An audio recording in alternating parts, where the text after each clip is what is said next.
Welcome to Andy Staples On3. Happy moving day. That's right. It is the day that Oklahoma and Texas officially joined the SEC. They're on Central Time, so they joined the SEC about 7 hours ago. Congratulations to the Sooners, to the Longhorns.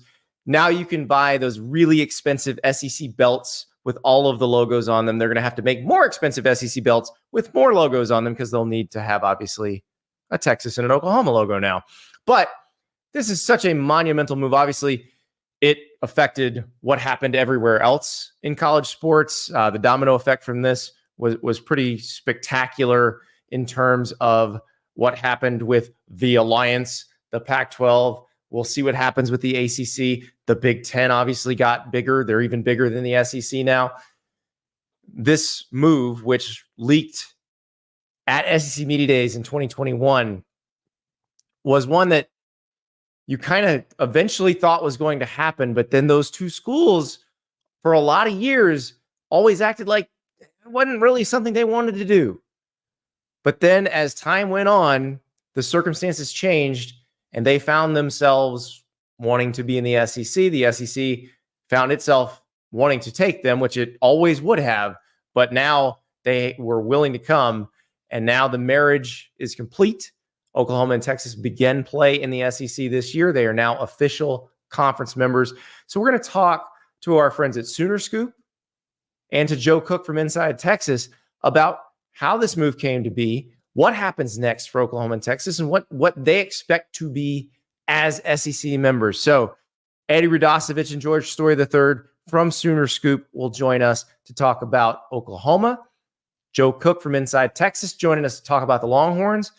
We will go deep on the moves of the Sooners and the Longhorns to the SEC. Here are the boys in Norman.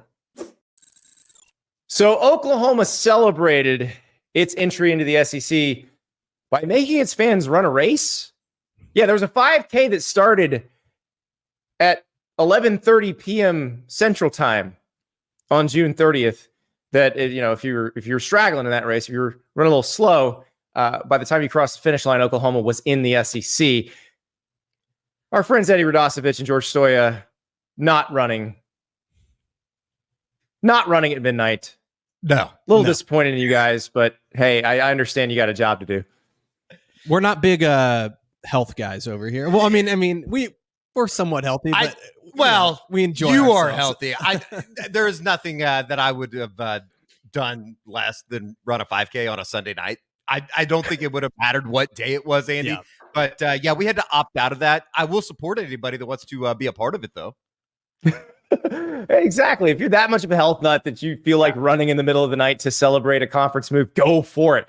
But let's talk about the move itself, because this is something that Oklahoma fans have clearly been very excited about. But I remember a time when it felt like the administration in Oklahoma was not excited about the idea of the SEC, because the SEC wanted Oklahoma, wanted Texas all along. I think, going back 30 years, if Oklahoma and Texas had said, hey, we'd like to join the SEC, they would have been welcomed with open arms. But what was it as they approached, the middle of 2021 that finally put them over the edge, that said to Oklahoma, okay, this is a move that has to happen? Well, Andy, I would start with, like you mentioned, there was a point in time that the university and the administration did not want to make a move to a conference like the SEC. And that goes back to President David Boren, who was in charge, who really pushed for Oklahoma and Texas to maybe move to the Pac-12 or the Big Ten for academic reasons. Obviously, there's been a change in leadership. President Joe Harris is somebody that I think obviously sees the benefits of the athletics department. And obviously, Joe Castiglione has been in charge now for over 25 years. And I think that he's also seen the change in college athletics, whether it's NIL, the transfer portal, the eventual paying of players in terms of employee status. I think they saw that. They see the future of college football, especially, and the way that it's trending towards maybe being a super league at some point. And they said, we have to get in now. And I think also the way the Big 12 was trending, that they knew that the Big 12 was a league that was maybe vulnerable and not as stable while the SEC and the Big Ten are obviously the most stable leagues in college football and have been for the last decade, I think it made the most sense for Oklahoma in terms of money and where the program is at.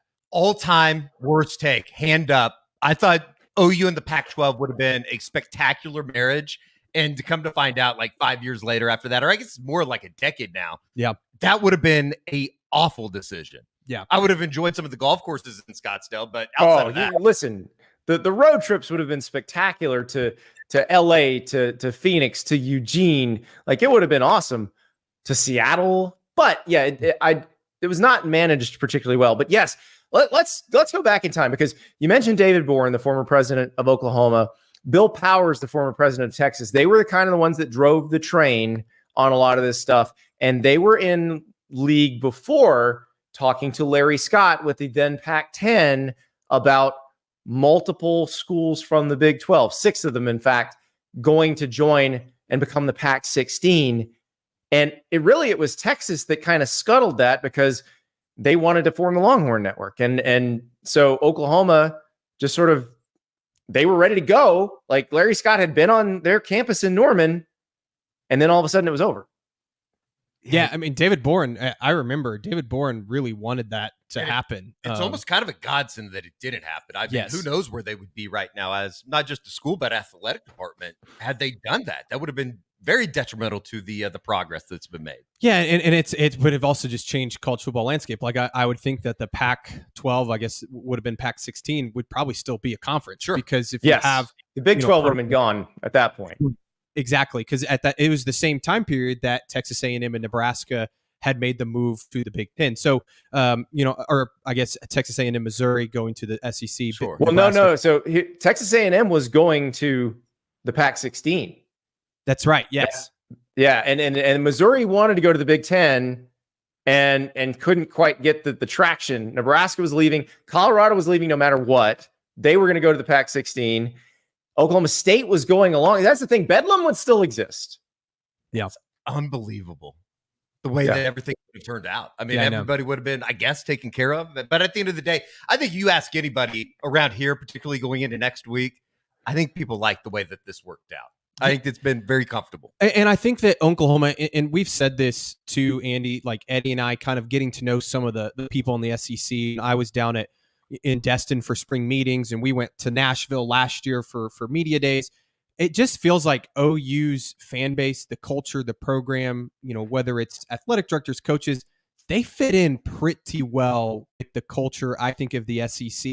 And I don't know if that's always been the same. And there will be an adjustment period. And like Eddie said, I think fans are excited. I think there's also a bit of nervousness, especially when it comes to cautious optimism. Yeah, competing and again, until you look at the schedule, and it's like, oh boy. But I do think long term, when you look at this, they fit very well in the fabric of the conference, and I think people, for the most part, are super excited about it. And Greg Sankey's talked about it.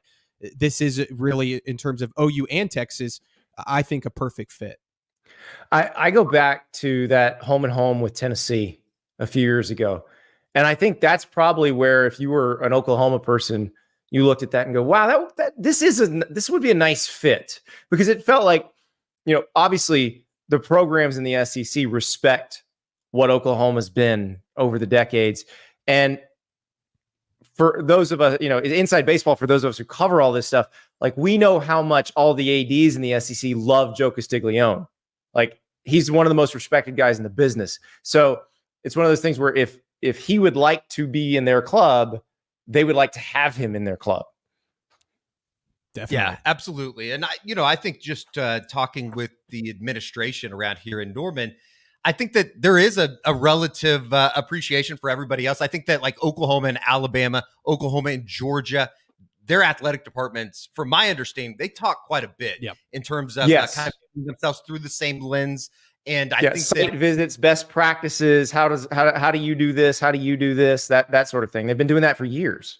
And I think to a certain extent, even at the university level with Joe Harris, the president of the University of Oklahoma, I think that he has found himself kind of acclimating himself to the other presidents and everybody else, whether it be at some of these meetings that you were at in Destin, or wherever. It feels very comfortable. And that's why, like, on Monday, as big as the celebration is going to be in Norman, it kind of feels like this move has already been made for the longest of time. Yeah, because they've been sitting in a lot of these meetings. And again, like going down to Destin, like it was made aware to me that Joe Harris, and for those who don't know Joe Harris, he loves to talk. He loves being in front of a mic. He's kind of a comedian a bit. He was a big voice in a lot of those meetings in Destin. He spoke up a lot, talked a lot about changes in his opinion on certain things. So I think that they're fitting really well. You mentioned Joe Castiglione. Obviously, he's somebody that's very well respected, not only in the SEC, but all of college athletics. And for him, I think that he's the perfect guy to obviously lead Oklahoma into this. And there's been a lot of talk about, when is Joe C going to retire? He's been doing this for so long. I think he's definitely going to see this thing through for several years, and wants to, make sure that Oklahoma is in the right spot before he steps away. The man has a whole conference full of new breakfast spots. Also for those who don't know, Joe Castiglione, huge fan of breakfast, huge fan of diners. When they made this move, I texted him a list town by town of the places he needs to eat in the SEC. He's slowly working his way down the list. So this part is going to be fun. And so you mentioned a little nervousness among the Oklahoma fan base as they look at the schedule, as they look at what their new conference rivals are going to look like. How do you think they fit in football wise? I'll let you take this, Eddie. I think from like a off-field perspective, I think that Oklahoma fans feel like they fit in just about as well as anybody, and probably even more so than I don't want to cherry pick some teams, but I think that they feel like the fervor and the passion, and obviously the just log on to Twitter if you can get on. I'm currently not able to log on, but if you can get past that, like the zaniness of the fan base, I think it matches up with anybody. Certainly, year 2 was better than year 1 under Brent Venables. I think that they've taken steps into what they feel like is getting closer and closer to be able to compete with some of the quote unquote big dogs of the SEC. But they've got a ways to go. I think obviously it starts on the offensive line. It starts on the defensive line. It's something that we've talked to you about, Andy, just in terms of what Oklahoma is from an offensive line standpoint going into their first season in the SEC. But getting a guy like a Dominic Williams from TCU, I think that they feel like they're starting to make those strides. Obviously, the 2024 recruiting class that they brought in with the defensive line is going to be a positive. It's going to probably take a couple years to really get a feel for where that thing is at with the David Stones and Jaden Jacksons of the world. But I think they feel like they're taking the right steps. And that's why you kind of look at year number 3 and the year number 1 in the SEC for Oklahoma. If you were able to get to 8, 9, even 10 wins, and all of a sudden you look up and you're getting into a college football playoff, I think it would be a spectacular season. So, yeah, I mean, I think that Oklahoma football, obviously the brand just in and of itself is something that, I at least from the Norman perspective, I think it should heighten, what the SEC is. But at the same time, they're going to have their work cut out for them going into this first season, especially with that schedule. Andy, and I've told you this, the long term, it's about the long term expectations for the program, because I understand OU fans want to win a lot next year, and if they win 9 games, that's a great year for them when you look at that schedule. And I think that you look at the way that they're recruiting, this thing it's going to take some time to be built, because they have recruited at a high level, but now you're starting to see some of those guys get in. I think that you start looking at the 2025 season, 2026, we'll see what that conference schedule looks like. I just think it's going to be tough to, next year, if OU goes 8-4, there'll be people out there saying, well, this is the demise of Brent Venables and the program's heading in the wrong direction. I would view it as that's almost a step in the right direction next year if you get 8 or 9 wins because of how tough the schedule is. So I think no one is expecting OU to win a national championship next year. It's also one of those things that and I think that just college football fans as a whole are going to have to learn, especially as we get into this 12-team playoff and some of the bigger conferences. Winning 11 or 12 games every single season, year out, and obviously the expectations that Oklahoma fans have for the program, they're going to have to change a little bit. It's not saying that they shouldn't have the expectation to play for an SEC championship or get into a playoff or go, compete for the national championship. But I think the days of these undefeated teams just all over the country, and especially in the SEC or some of these Power 4 conferences, that's over to a certain extent. It's just going to be too competitive. Yeah. So I want to go back to when they made the move, because Lincoln Riley was the head coach at the time. And he said all the right things about needing to do the transition. And one thing that Oklahoma fans consistently said after Lincoln Riley left, and people said it was sour grapes, is, oh, he was not necessarily the right person to lead Oklahoma into the SEC. I think history has vindicated the Oklahoma fans on that statement. I think if you look at how he's worked at USC, that would not have helped. Like, doing what he's done at USC would not have helped Oklahoma going to the SEC. Doesn't really help USC going into the Big Ten. Brent Venables, on the other hand, comes from Clemson, which was not in the SEC, but always had to deal with Alabama at some point, or the goal was to get to playing Alabama, or to play the version of Alabama now, which is probably Georgia. And they felt like they had to have the roster to do that. And they recruited a roster that could do that ended up beating Alabama twice in national title games. That's what I find very interesting, is while in the moment that seemed like such a devastating move when Lincoln Riley left, I think it probably set them up better when they hired Brent Venables, because I think the roster will be in a better place now and going forward to compete in the SEC. I think that's certainly the case. It might Andy. be the best thing that ever happened to Oklahoma football.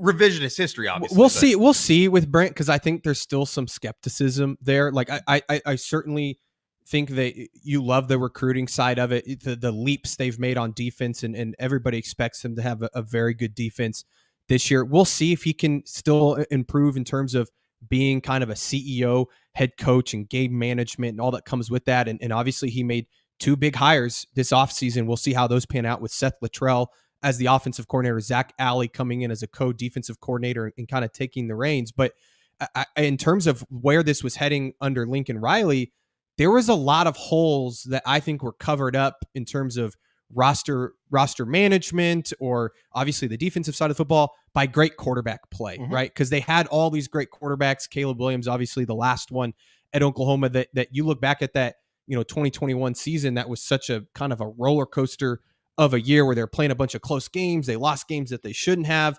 And really the only reason they won as many games as they did is because Caleb Williams was so special and that offense was so special. And you're seeing that kind of at USC now, where it kind of covered some things up for them in terms of whether it was recruiting or the defense being a liability. I think as a program and as a team, you're seeing top to bottom, it's just a better, I would say, culture, one, and also 2, roster in terms of how many elite guys they have on both sides of the football. So I think in that sense, definitely we'll see though, like I said, if Brent can be, this is a big year for him. And like I said, 8 wins would be good. 9 wins would be great. 10 wins would be sensational. So we'll see. But I think that, the verdict is still out on Brent. Sure. But I do think they're in a better spot than they were under Lincoln. The biggest thing for Oklahoma going into this year, and when you look at the schedule and you realize how many close games you're going to be playing, the 1-score games has not been kind to Oklahoma over the first 2 seasons under Brent Venables. 3-7. They're going to have to be able to find ways to change that, because I think you expect, you just kind of know going into this conference, into this schedule particularly, you're going to be in tight ball games late in the 3rd and 4th quarter. And if you're leaning on a freshman quarterback in Jackson Arnold, you're going to have to find ways to win some of these 1-score games. Yeah, I think a lot of this discussion of Oklahoma and the SEC, we're centering it on this year. And this year, like you guys and I've talked about the offensive line quite a bit. Like, if they had last year's offensive line going into this season, we're not having that discussion. I think this just happened to fall on the wrong year for the offensive line moving to the SEC. But I'm not worried about Oklahoma going forward. And you guys mentioned that, maybe the jury's not quite in on Venables yet, because it's Oklahoma and the standard is very high. But I do think the administration now understands, and I think Venables has a hand to play in that, exactly what the roster needs to look like, what the infrastructure needs to look like. And whether he's the guy or not, he has to prove on the field. But I think they're aware now of what they need.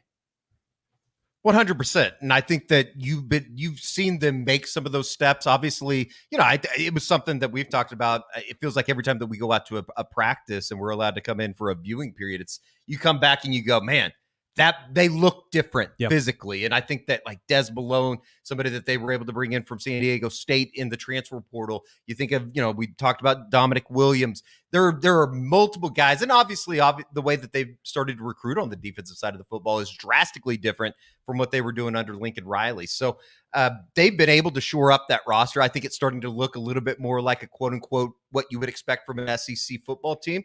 But they still got a ways to go. And I think that, I don't think that there's anybody out there that is illusioned that all of a sudden they're going to go and knock around Georgia or go knock around Alabama, which is going to be interesting when they come to Norman. But at the same time, I think that they have taken those steps. And, certainly the way that this athletic department has been, run under Joe Castiglione, I feel like they've been an SEC style type athletic department for the longest of time. Yeah, and they have, and that's the part I think, a lot of the SEC fan bases maybe don't understand about Oklahoma, because they're looking at Texas, which is really good right now, but has been historically very inconsistent. There's only one program in college football that's been more consistent than Oklahoma, and that's Ohio State. Yeah. Yeah. And I think this also goes back to when they made the hire for Brent, like Joe Castiglione has talked about it. They wanted somebody that could come in and fit the SEC mold. And I think that Brent does that in terms of the way that he's recruiting. And also you look at the teams that have been successful in the SEC, Alabama, Georgia, LSU, a few years ago, they all had elite defenses. And obviously they have great quarterback play. And Oklahoma is still continuing to build that in terms of recruiting and in the belief in Jackson Arnold. So I do think, Andy, that, and you've said it, Andy, if Brent isn't the guy, Oklahoma will just do what they've done for the last, 80 years, is they'll just go hire the next guy. I mean, other than a period in the 90s, Oklahoma has always been successful. That doesn't mean that they're going to go win a national title in the next, few years. I think it's going to be really tough for anybody to win a national title or the SEC championship. But I think that Oklahoma has the track record of being a blue blood in this sport, and they'll figure it out at some point. So we know Texas will be a huge rival going forward. Obviously, they've always been huge rivals, even when they weren't in the same conference. But unlike Texas, which gets to reunite with Texas A&M, gets to reunite with Arkansas from the old Southwest Conference days, two just hated rivals. Oh, yeah. Not the same thing for Oklahoma. Now, Missouri was in the Big Eight with Oklahoma, but who do you think among the schools in the SEC, who becomes a kind of secondary rival for Oklahoma? Could it be A&M, who they were with in the Big 12? Could it be Arkansas, who they're a border state, but they've never really played very much? It's so weird too, because they haven't played a whole lot. Like the OU Arkansas thing, at least in my lifetime, has never really been that big of a deal. They certainly haven't played on the football field outside of the Cotton Bowl in like 2001, 2002. Yeah, I think so. It is kind of weird. And Missouri, like I know George has tried to start a Missouri rivalry. Hey, the fans have tried to start a Missouri rivalry online, and they just deny it. I think Eli Drinkwitz is trying to, because like Missouri being good helps that. But the problem, the old Big Eight history is Missouri was never good. And you add in all of the stuff that happened with Caden Green here about 6-7 months ago. Oh, yeah.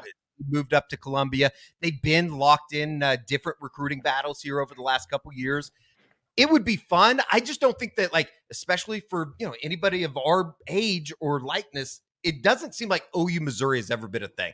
Maybe it was. I know, like back in the Norm Stewart days, him and Billy Tubbs would get into it in the basketball realm of things, but like the football side of it, it really has never been that much of a rivalry. You had those couple years with Chase Daniel, sure. And they played in the Big 12 title game, and those sorts of things. But yeah, I mean, a couple of the coaches like Curtis Lofton took a couple shots at Missouri, the new general manager for Oklahoma, but that was more so because they were playing in those games. And I do think the SEC, it'll be interesting to see how they do the scheduling going forward, because if they go to the pod system where you have the three teams that you play every single year, I would think Missouri will probably be in that group for Oklahoma. Obviously, Texas would be. I don't know who that third team would be. Maybe Florida was a school that's been mentioned. Arkansas. I could see something between LSU and OU just because Baton Rouge every other year, the week of like Thanksgiving would be awesome. Count me in. That sounds amazing to be able to go down there to eat every week or every other year. And you've been to the basketball games between OU and Arkansas. It seems like but there's no like hatred there. So I don't really know. Like Andy. Everybody just yelled at Eric Musselman because he's a little squirrely, whatever. I'm excited about this schedule because it feels like there's a subplot to almost every game, or it's somewhere that Oklahoma's going that's new. Like they're going to Auburn, they're going to Ole Miss, they go back to Missouri, they go to LSU, but like Tennessee comes. That's Josh Heupel coming back to Oklahoma. South Carolina, Shane Beamer was on the Lincoln Riley staffs and was working for Oklahoma when he got hired at South Carolina. So there's a lot of subplots to all of these games. Oh, by the way, they also play Alabama. Yeah. It's incredible. And I think that like George, we were talking about it up here at the office one day. George ranked the SEC conference opponents 1 through 8. Outside of like 1, 2, you could probably make an argument for 8 being 3 and 3 being 8. I mean, I think that like they all are fascinating. And like you said, Andy, I think every game does have like a sub storyline. Even the Auburn game the week after Oklahoma opens the SEC play, I find that to be one of the more fascinating games, just 100%. For the fact that Jackson Arnold is going to be making his first career true road start at Auburn. Like that's something that has been overlooked a little bit in terms of the whole grand scheme of Oklahoma moving into the SEC. So, and that's coming off the week, as you said, with Josh Heupel. And I think that like, even though that bridge had kind of been burned, I think that there's some like connections back, or they're trying to mend those fences or the bridge. It's going to be cool to have Josh back in town, I think. Yeah, and I think they'll do some sort of, video or something to commemorate him. At least that's what I've heard. And we'll see how Josh has been, I think, really good talking to the media. Recently, I know in Destin, and then last year at Media Days, he got asked kind of about his return to Norman. And, he obviously said he's looking forward to it. So I think that'll be cool. But you look at those games, I think we're going to kind of know what Oklahoma is in really the first a couple games in the SEC. You look at their non-conference schedule, it's not particularly tough, but then all of a sudden you get Tennessee at home and Auburn on the road. I think a lot of fans look at it and say, well, if they can start 5-0 and a lot of people expect them to, they've got a really good shot at maybe winning, 9 games this year. So, if they drop one of those games or drop a couple of them, and all of a sudden you're going to Dallas against Texas, who I think Texas is their toughest opponent this coming season, just because they get Alabama at home. I think that if you're sitting at 5-0 going into that Texas game, you feel pretty good. If you're going 4-1 or 3-2, you're looking at maybe a really long season. They're 3-2. Yeah, I did a column for years called Pivot Point Games, like where your season could turn. Like if I had to do it for Oklahoma and for Auburn this season, it would be the Oklahoma-Auburn game, because both of those teams, if they play as expected, should be 4-0 going into that game. Like the Auburn fan base obviously is going to want to welcome Oklahoma to the SEC with a true road environment. But both of those teams have huge rivalry games the next week where, their next game where Oklahoma plays Texas, Auburn plays at Georgia. And like, if Auburn doesn't beat Oklahoma, then they're going to have a loss going into a stretch of at Georgia, at Missouri, at Kentucky, which one loss could turn into 4 real quick if you're not careful. So for both of those teams, like that's a must-win game.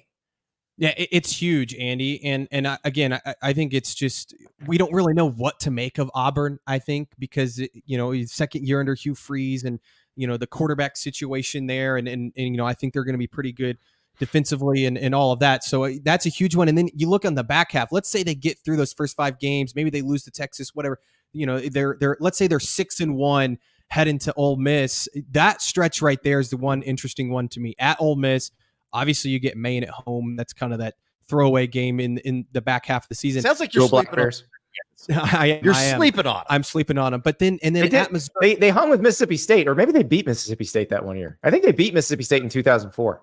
Oh boy. But we don't even want to put that bad juju out there. That it already is a little scary. Yeah. The back end. At Ole Miss and at Missouri, those 2 games are the ones that I think could be big swing games for Oklahoma in terms of winning 8 or 9 or 10 games, because I know there's a lot of people high on Ole Miss, with all the guys they got in the transfer portal and Jackson Dart back and all of that. Same with Missouri. They did really well in the portal. Those are the two teams that I look at and say, okay, those are going to be really close games. And if Oklahoma can, win one of those two games or both of those games, all of a sudden I think you are talking about Oklahoma potentially being a playoff team at 9-3 or 10-2. Oh yeah. And look, if you're a 10-2 SEC team, you're going to the playoff, and the 9-3 is going to be a question. And like Oklahoma, it has a hard enough schedule that 9-3 may work for them. There's certain programs in the SEC that don't have that hard of a schedule, but there's a couple, their schedule is so hard that 9-3 might do the trick. So let's talk about Texas, because that's, with Texas, the conversation is a lot about Texas A&M and that piece of it. But a lot of this has happened because of Oklahoma and Texas's willingness to work together. How did that come to be? Well, I think it has to go back to the relationship between Chris Del Conte and Joe Castiglione. Yeah. I mean, those are two guys that are very tight. And like I said, in Destin, those two were attached at the hip for a lot of those meetings. And I think that they've been pretty hand in hand in working together on making this move. And I think that goes back to, obviously Joe C's days at Missouri. Chris Del Conte was at Rice, when Joe C was at OU. So I think they worked together. And then obviously Del Conte at TCU. I think that's when they really became good friends, when TCU obviously came over to the Big 12. So I think that was a huge part of it. Obviously the two presidents, I think, working together. But I think when you look at this move, Andy, it's the two athletic directors seeing eye to eye and knowing, Joe C and Chris Del Conte both said this. When OU is good, it helps Texas. Yeah. When Texas is good, it helps OU. And maybe it hurts in recruiting every once in a while because you're going head to head on things, but it raises the bar. It's kind of like Michigan and Ohio State. I think that you look at the way that Michigan winning the national title this last year, I think that's kind of upped Ohio State's urgency, right? In the way that Michigan's been successful. I think that you're seeing that now with Oklahoma and Texas. And I know Texas had went through that spurt of not being as good, but that spurred them on to, obviously make the hires that they have and do the changes that they have. So I think that, again, when one is good, the other one, it typically raises their level. I think that there's a certain level of respect between the two administrations. I certainly don't think you would ever be able to get the two fan bases to agree on that online, but I do think that there is a respect level between the two administrations, whether it be CDC and Joe Castiglione or all the way down, maybe even Brent Venables and Steve Sarkisian. Yeah, I know that they talk quite often. And probably more often than fans would want to admit or even know about. And it's the same with like the collectives and NIL. Sure. I know that a lot of these programs, and it's not just OU and Texas. I know OU's talking to people at Ohio State and Alabama. OU just announced, their new collective all under one roof, One Oklahoma. I know that they kind of patterned that after some of the things that they've seen at Texas, as well as Alabama. And so they're in constant communication, kind of working together. And especially in today's new era of college football, I think a lot of these coaches talk to each other about the transfer portal and the changes in NIL and all those things. So like Eddie said, I don't know if the fans realize how much they enjoy talking to each other, but they definitely do. Yeah, there's definitely a respect factor. And I will say, even though the Oklahoma fans and Texas fans don't always get along online, they get along better than Texas and Texas A&M fans. So they got that going for them. Lately. Especially with the happenings out of the baseball side of things over the last exactly. And boys, it's been wonderful talking about this. We will actually be talking to Joe Cook from Inside Texas about Texas's road to the SEC. And of course, we will be mentioning what happened in baseball last week, where Texas just poured gasoline on that rekindled rivalry. Guys, I cannot wait to see you at SEC Media Days. It's going to be a fun one. It's going to be awesome. Can't wait. Thanks, Andy. As we welcome the two new teams to the SEC, let's travel to Austin. Joe Cook from Inside Texas. Joe, I don't know about you. I'm thinking back to 2021 when this all went down. And I just remember, covering realignment over the years, like the white whale was always Texas, whether it was them being somewhat in control of the whole Pac-16, all of that. The SEC wanting them, the Big Ten wanting them. And them kind of just still staying with the Big 12. And then it finally changed. How did that change? How did Texas finally come around? Like, because the SEC always wanted them, would have taken them at any point in the past 50 years. But what was it that finally made Texas decide, let's do this? Part of me thinks it had to do with the change in athletic department leadership. DeLoss Dodds, I think, succeeded Darrell Royal as athletic director. From that point on, he was the men's athletic director. Texas had two separate athletic departments. But whenever these types of situations came up, it seemed like DeLoss was always looking for a partner. Sometimes that was other schools, like the Pac-16 you were mentioning. I think it was like Texas Tech, maybe OU and Oklahoma State. Texas Tech, Oklahoma State, Texas A&M, and Colorado would have been the other ones. Yeah.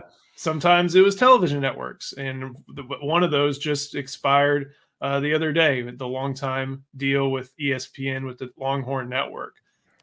There was some tumult in the Texas athletic department and the administration as well, with Steve Patterson having a disastrous tenure by every definition, Mike Perrin kind of steadying the ship, and then Texas grasping Chris Del Conte.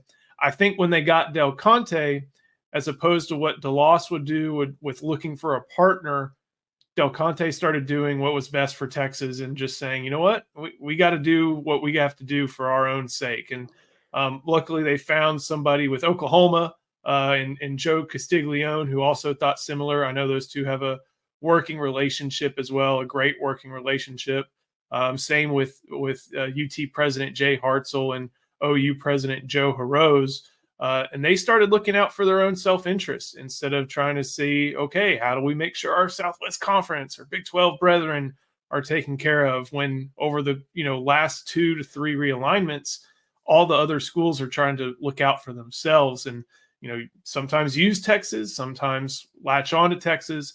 Finally, Texas and of course Oklahoma said, under Del Conte and under the rest of the administration, we need to do what's best for us and go somewhere where not only are we wanted, but we're secure in our future in college athletics. Well, and Texas was kind of looking out for itself with the Pac-16 when that, basically they played them against the Big 12. The Big 12 offered the better deal where they could start their own network, but that didn't really provide the advantage. It did provide money. Everybody laughs at the Longhorn Network, but the Longhorn Network provided a bunch of money. It did the thing it was supposed to do. But it's interesting, Joe, because you talk about security and like, it's strange to think about Texas feeling like it needs security.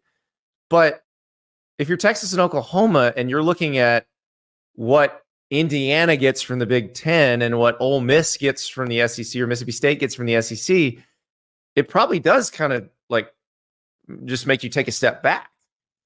Yeah, exactly. Even, everybody in the Big 12 got those tier 1 rights, tier 2 rights, and Texas's tier 3 rights outpaced everybody with that Longhorn Network.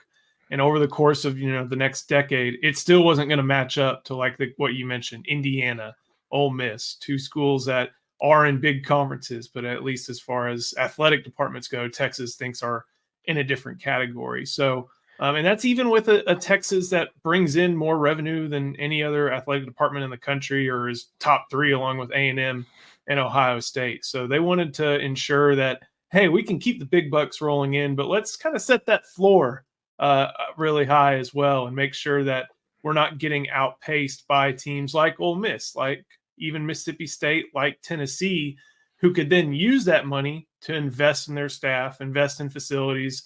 I don't know, maybe in the future now they'll invest in the players directly.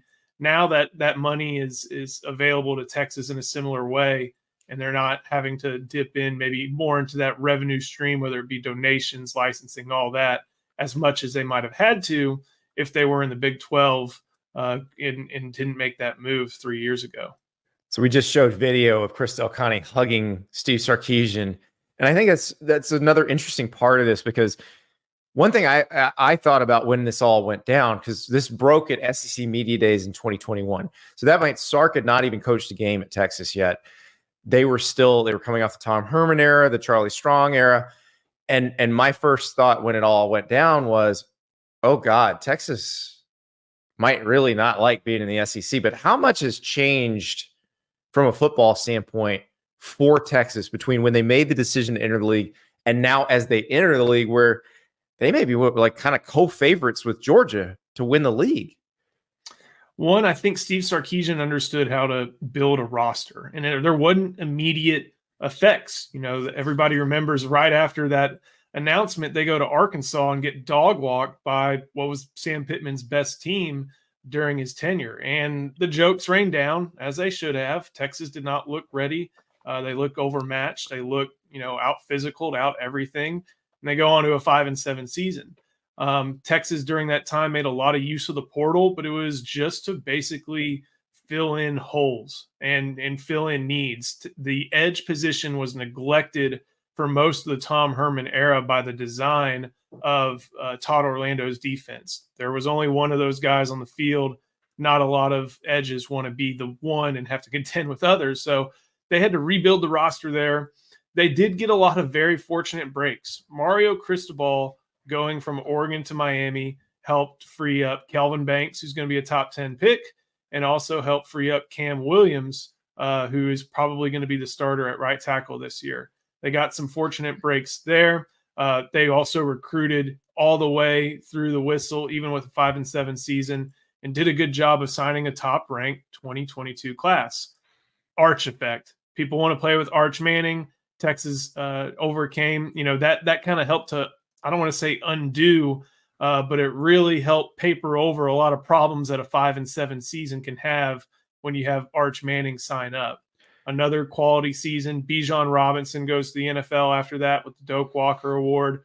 More and more guys are getting drafted after nobody was picked, I think, in the 2022 draft. And tangible progress turned into another strong recruiting class. And that's how it's been built. It's been high school recruiting. I know people look at the additions of Isaiah Bond and Matthew Golden. And, of course, Quinn Ewers, probably the most important transfer portal addition of all. That was one that was needed. That was one that made a lot of sense after he was fourth string at Ohio State and Texas was still kind of in a quarterback conundrum. That was the biggest one of all. It's led to a lot of these different happenings that have gone on for Texas, but a lot of it is based on that high school recruiting in the trenches, recruiting quality offensive line, recruiting defensive linemen, having proof of concept at the defensive line with Tavondre Sweat and Byron Murphy, and getting the roster ready to handle some of the talented teams and the deeper teams that they're going to be facing on a weekly basis, not just in the SEC, but starting in week 2 at Michigan. Well, in terms of the SEC, how much did going to Tuscaloosa and winning last year help just create confidence that Texas could go to the SEC and be okay? I think looking back on it and now being postseason, and I know we've been postseason for a while, I know that's definitely playing a factor within that locker room. But I think at the time, what it did was it proved that they could be a national title contender, and they were by making the 14 playoff. There have been so many jokes, a lot of them justified about Texas, and here's the hype train rolling again. You're going to disappoint, not even make the Big 12 title game while Oklahoma State or Kansas State or Baylor does and wins it. That probably proved to Texas that, hey, you can go toe-to-toe with anybody. We can go toe-to-toe with anybody, especially an Alabama team that ends up winning the SEC, ends up being just short, I think, on a last play, a poorly blocked play for Jalen Milroe in the Rose Bowl. That win proved that, if they can beat Alabama at Alabama, something Steve Sarkisian likes to brag about, 50 other teams tried it since ULM and only one has joined the Warhawks. That made it so they thought that whatever happened in Big 12 play was going to be able to be overcome, whether that was Malik Murphy stepping in for 2 games, overcoming a pretty rough stretch in the third quarter and being salvaged by Byron Murphy and Barron Sorrell and Tavondre Sweat, whether that was surviving on the road at Houston in one of the only road games they played against the new Big 12 teams, whether that was responding after losing to Oklahoma and still fighting through to make it through the rest of the season and earn the top seed in the Big 12 and then beating Oklahoma State once they got to that stage. I think it did a lot more at the time just for the 2023 season. But now you start asking those players about it. They think about the fact that they beat that SEC team, that Nick Saban team. And if they are on this roster again after being on that successful Texas team last year, I'm sure it's deep within that locker room that confidence is there, that they should be competing for national championships again. But obviously it's permeated through the program, as a lot of Texas fans feel pretty confident about this year, more so maybe than even last year. So how excited are Texas fans about the idea of going to the SEC? Because that's one of those that, I always felt like the administration, and you just mentioned before, the administration was what was holding that back. I kind of got the sense that the fans would have been cool with it pretty much any time in the last 20 years. I get that sense too, and now especially that Texas A&M and Arkansas are going to be conference games again, rivalry games again. I'm sure that's something that a lot of Texas fans are really looking forward to. Not 100%, because I even know some people who they're not happy that they have to go to Fayetteville in November, and they're not happy that some of them aren't even happy that they're scarred from the last trip. I understand. Exactly. And some of them are, maybe not all in on wanting to play A&M again. And some of them aren't in on being in the SEC even with those teams. But I think the overwhelming majority are excited because they know that this is one of two premier conferences as far as quality of play in the sport. They'd argue it's number one. It opens the door to so many different locations that Texas has rarely gone to. I think I did the math, like the average stadium size in the Big 12. I think if you include, for Texas purpose, the Cotton Bowl instead of Gaylord Family Stadium, it's like 60 something thousand, something like that, high 60s. In the SEC, even if you include, Vanderbilt, it's in the 70s and I think almost in the 80s. So just these new venues they're going to be going to. New coaches, new rivalries, but also the return of being able to play A&M, being able to play Arkansas, still playing Oklahoma, that being a conference game. I think that's what people are really looking forward to. The novelty of seeing teams like Georgia coming to Austin, seeing teams like Kentucky coming to Austin and Florida as well, but also the regular and the tradition of playing Oklahoma, playing Arkansas, and playing Texas A&M. Yeah, I believe Texas becomes the 5th 100,000 seat plus stadium in the SEC. So that's it is a different world on that front, but it is, a lot of schools that treat football the same way Texas treats football, which it does feel like there's kind of a like minds thing here. But I'm interested, as Texas does move into the SEC, Texas kind of used to having the big stick in the Big 12, not necessarily on the field, but from an administrative standpoint, it doesn't feel like that's the way things are going to work in the SEC, because you can't really boss around Georgia, Alabama, Auburn, LSU. Like they're kind of in the same boat, it feels like. I in my brief experience covering him, it doesn't seem like you can really boss around Greg Sankey either.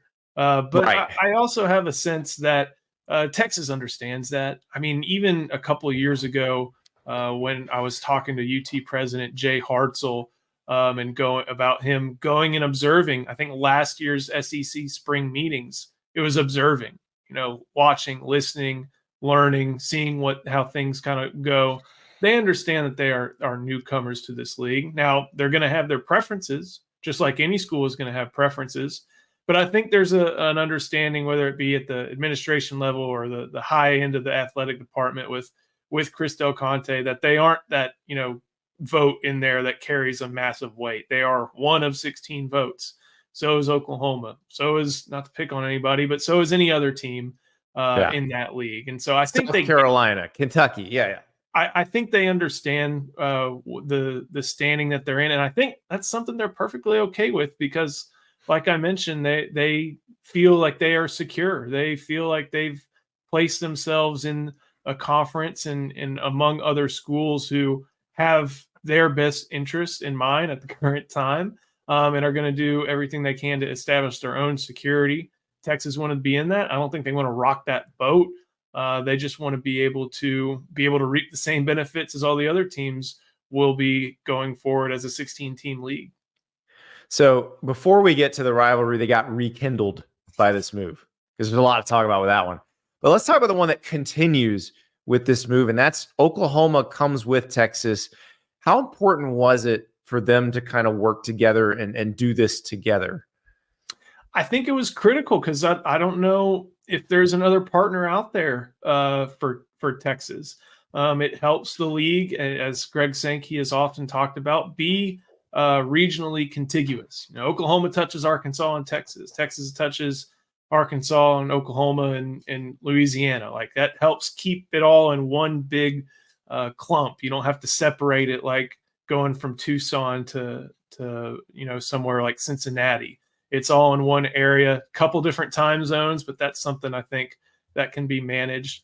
The other thing is that Oklahoma and Texas, in their history, I'm pretty sure there are more contests as a non-conference matchup than as a conference matchup. Like, it was for a long Southwest time. Conference. Still, it'll take a while to outdo that because right. It was so Big Eight and Southwest Conference. It was always a lot of years.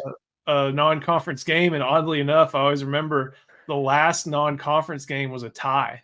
I think in 1995, and it was just a dismal game. I think it was Schellenberger versus Makovic, so just kind of two weird footnotes in history. But these teams have been together since '96 in the same league. They've competed for Big 12 South championships. They competed against each other in a Big 12 championship in 2018. And they always compete with each other during the second Saturday in October in the Cotton Bowl.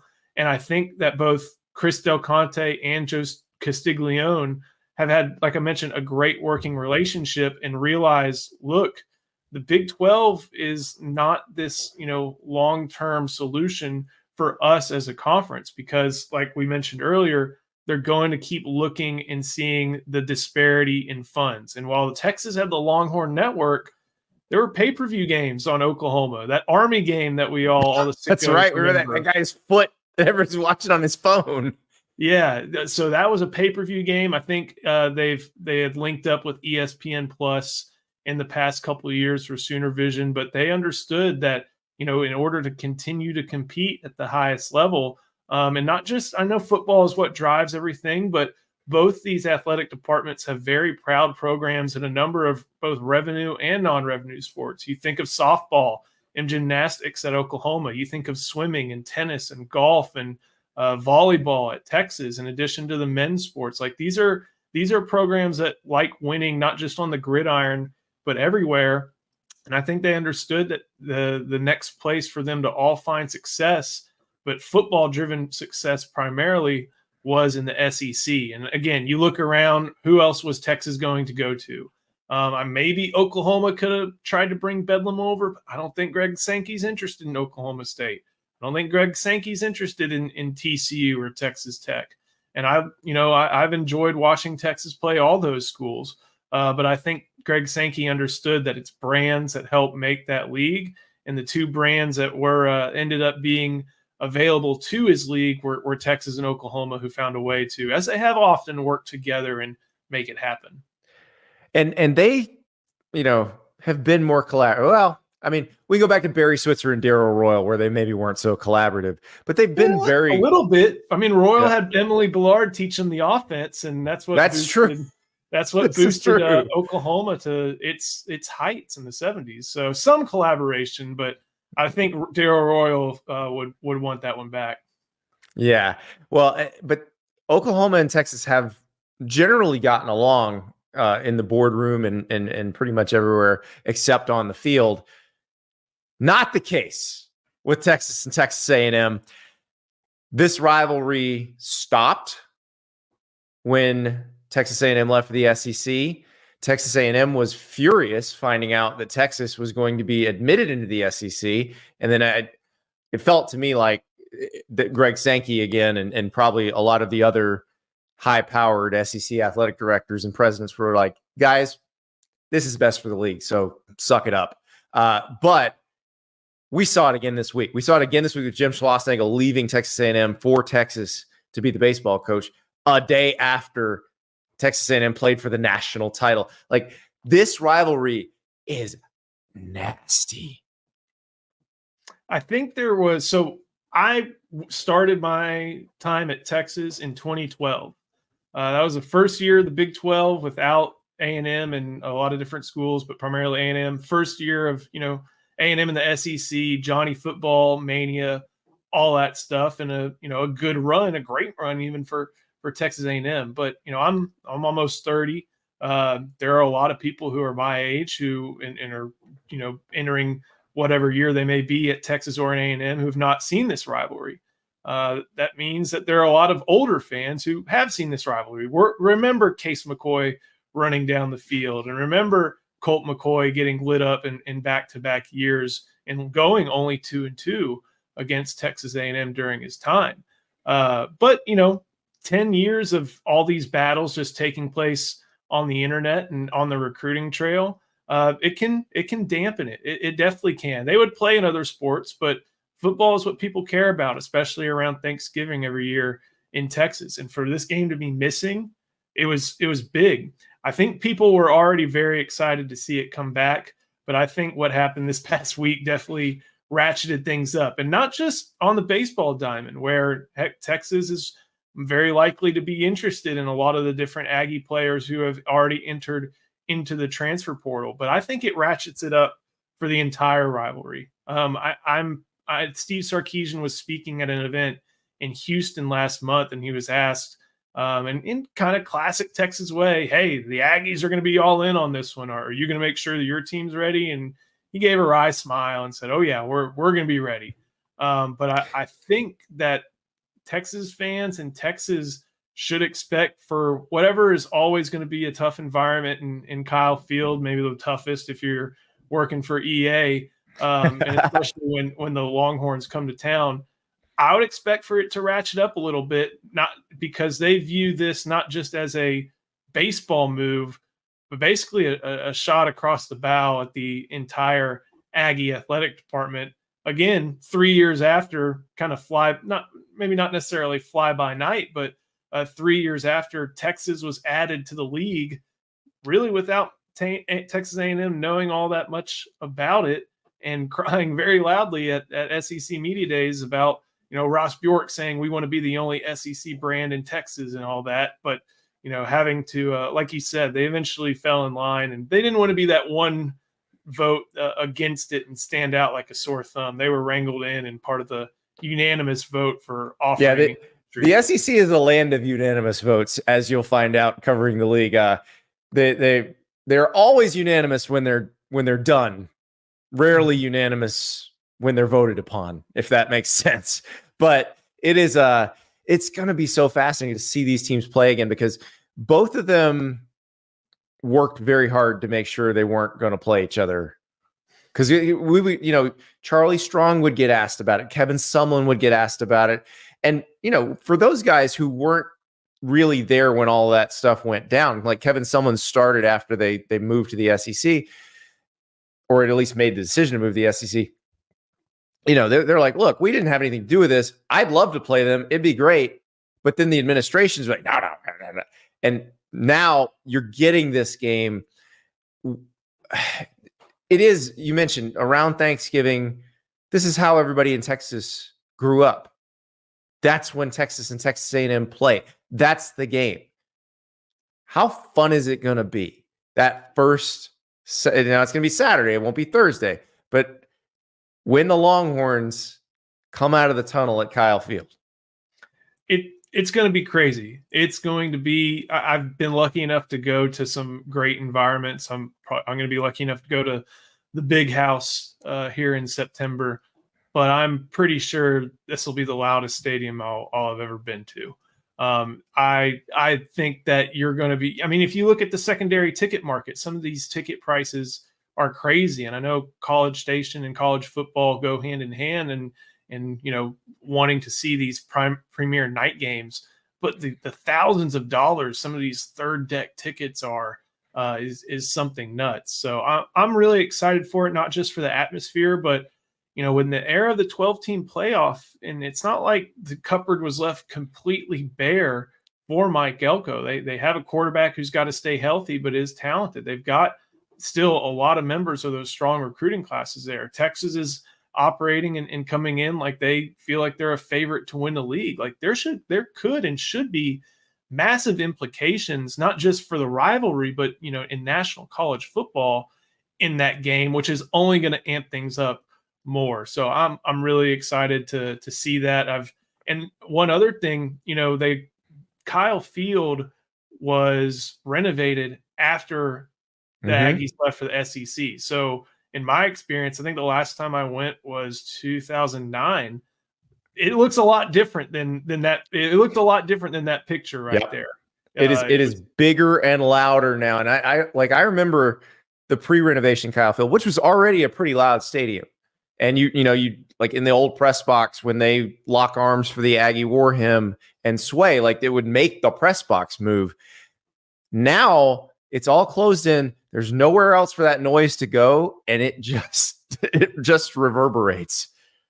I'm excited to go and see it, and I know it's going to be one of the biggest matchups on the college football calendar, and that's going to be part of a great Saturday of college football. I know Chris Del Conte has talked about maybe not wanting that to be on Saturday, wanting it to in years and going forward, and I don't think he got his way this year, wanting it to be on Thanksgiving. But that game to cap off a Saturday it's going to include, Michigan, Ohio State at 11. The 2:30 game, something big too. I'm struggling to remember. The Iron Bowl is coming up. Bowl. There we go. Yeah. And then, I mean, that's the thing. It is now back in its rightful place on that weekend. Whether it goes to Thanksgiving or not probably has more to do with the NFL than the SEC. Like they probably just don't want to compete against the NFL. And I kind of get that because they're doing the same thing with the Egg Bowl. They don't want, they're going to, and then they're moving Georgia and Georgia Tech are going to play on Friday night. So we'll see how that all shakes out. But just having that game that weekend, like for someone older like me, that's what's supposed to happen. Like Texas and Texas A&M are supposed to play. And so I'm so excited to just see it again. I'm glad it's back because even if you look at what it's replacing, Texas would play usually one of an in-state school, TCU or Texas Tech usually, right? Tech. They got Baylor, I think, once. For some reason, they made a trip to Lawrence, Kansas in 2018, which Hobby Airport was really bustling on Thanksgiving Day that year. But they tried to keep it as an in-state rival. I know the SEC put the LSU and A&M game, but if you probably ask LSU fans, it's just a game on a weekend for them. It's not a rivalry game. This puts it on a rivalry weekend because it's a rivalry game, and it brings back so much meaning. I'm looking forward to seeing what it's going to be like in 2025 as well when Texas gets the Aggies back in Austin, just because it'll be the first time since 2008. Last time Texas was playing A&M in 2008, I remember watching all the people with the 45-35 banners up and trying to convince voters to make sure to put Texas ahead because they had won head-to-head on the field. They'd beaten Oklahoma. Yeah, exactly. Art Briles didn't see that way, and it cost Texas in the polls. So they had to settle for a Fiesta Bowl win, but that's the last time Texas played A&M at home. And so I'm looking forward to that next year, but I'm not going to look past that for what should be an awesome environment in College Station this year. Yeah, it's interesting because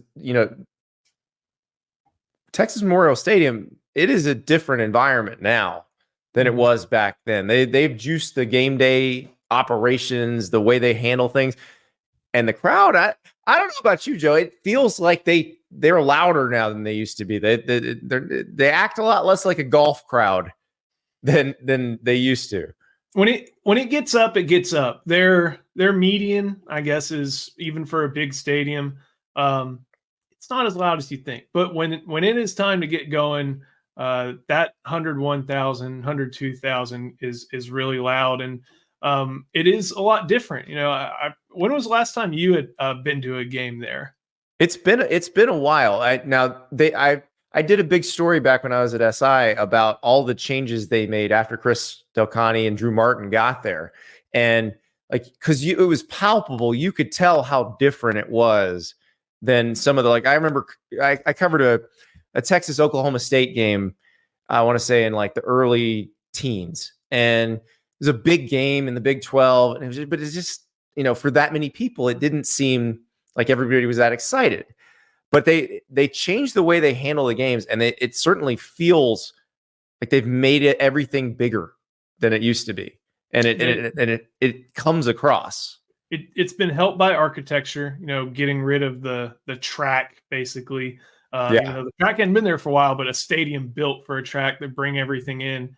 They've got rid of the Godzillatron, and made that premium seating that's now more enclosed. But like you said, Chris Del Conte and Drew Martin's definitely one who deserves a lot of credit for this. They've made sure they understand that when you're going to a Texas football game, you're there if you're a diehard for what's going on the field. But if you're there, maybe once a year, like I know a lot of fans go, you're there for an all-day event. So they try to make it into an all-day event. They try to make it a lot of fun, and they've definitely amped it up. And now, and I'm not trying to disparage these teams, but like when Kansas would come to town or BYU would come to town, Texas has no real history with Kansas. Yes, I know they beat them a couple times, including once in Austin, but there's no real football history with Kansas. There was zero football history with BYU. Even with a good team, it's tough for, fans to want to get up about like, oh, there's this team that,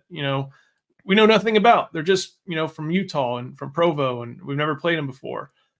With name brands like even Florida, who we don't know how good Florida is going to be, and that's independent of their record. But the Florida Gators are coming to town. The Georgia Bulldogs are coming to town. Yeah. Like that is something that a lot of Texas fans are really looking forward to in the SEC. And they're obviously looking forward to the road trips too. I know there's probably not a whole lot of difference between, Ames, Iowa and Auburn, Alabama, when you kind of look around size and stuff like that. There is in the stadium. There is in the stadium. There is in the environment. And there is in the care. And I think Texas is excited for that novelty factor too, to go and see that and, hop on I-20 or I-10 and go see what the Southeast has to offer in some of these places that they never have gone to or rarely get to go to. Well, and that's the thing. Like Texas at Sanford Stadium next year, Texas Between the Hedges is going to be so cool. They're going to be at Between the Hedges and at the Swamp in 2025. Like that's going to be so much fun. Texas at LSU is going to be a ton of fun. There are just so many different matchups. And then obviously they get back going to Fayetteville, having Arkansas come to them. Like that is a bitterly hatred-filled rivalry. And so that is going to be great too. Plus, Texas is going to fill some people's stadiums, even if they don't normally fill. Now, it is like Kentucky fills the stadium anyway. But that's going to be a tough ticket when Texas goes to Lexington. Yeah, and even looking forward to other trips. Like I've got family from Mississippi. I've been to Starkville before. That's going to be an interesting game. Oh, those cowbells are loud. Cowbells are loud. And I know Texas is looking forward to making a return trip to the Grove whenever that happens. And obviously LSU is 6 hours from where I sit. Like that's a trip everybody in kind of Southeast Texas, Austin, San Antonio, Houston is able to make with a pretty regular drive and go see one of the best environments in college football. So there's so much that people are looking forward to. Obviously there's a lot to look forward to in other sports as well. Baseball, as we've mentioned. They take it as seriously as Texas does. And right. So Texas will be around a lot of like-minded people there.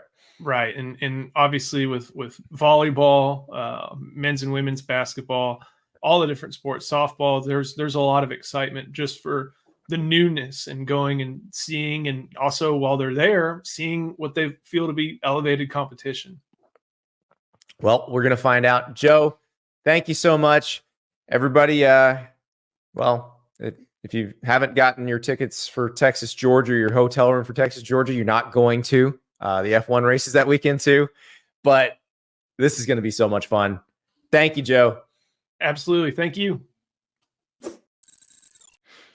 Thank you so much to Joe Cook from Inside Texas, to Eddie Radosevich, George Stoia III, and Kerry Murdoch from Sooner Scoop for all of their insight into one of the biggest moves in the history of college sports. Oklahoma and Texas are in the SEC now. I'm going to start playing football games, and that's where it gets really interesting. So get ready, Sooners and Longhorns. You are about to truly understand the whole "it just means more" thing. We'll talk to you tomorrow.